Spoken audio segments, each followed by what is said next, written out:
হাত্তা যুরতুমুল মাকাবির, এটা মিটবে না তো যতক্ষণ পর্যন্ত কবরের মাটি আপনার এবং আমার মুখ পূর্ণ না করবে, ততক্ষণ পর্যন্ত আপনার এবং আমার দুনিয়ার স্বাদ মিটবে না। ঠিক কিনা?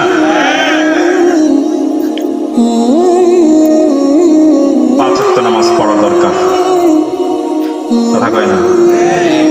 পড়বেন সবাই? নামাজ কয় ওয়াক্ত? পাঁচ ওয়াক্ত নামাজ পড়েন। বিশ্বাস করেন কবরে কেউ নেই। খোদার কসম করে বললাম, বিবি নাই আপনার কবরে, বাবা নাই আপনার কবরে, মাও নাই আপনার কবরে। যে সন্তানটার জন্য আপনি মিথ্যা বলেন না, যে সন্তানের জন্য কামাই করে আনছেন না, ওই সন্তানটা আপনার কবরে নাই। মৃত্যু হতে দেরি হবে, মৃত্যুবরণ করতে দেরি হবে, আপনাকে এবং আমাকে কবরে নিতে তারা দেরি করবে না। আরে ভাই, আপনি যেই ঘরটাকে আপনি এত সুন্দর করে সাজাইলেন, টাইলস বসাইলেন, আপনি একান্ত সময় কাটানোর জন্য যে রুমটাকে আপনি সাজাইলেন, কথা বুঝতেছেন আমার? একান্ত সময় কাটানোর জন্য, একটু রিল্যাক্স হওয়ার জন্য যে দামি দামি মোজাইক আর টাইলস আপনি বসাইছেন, ভালো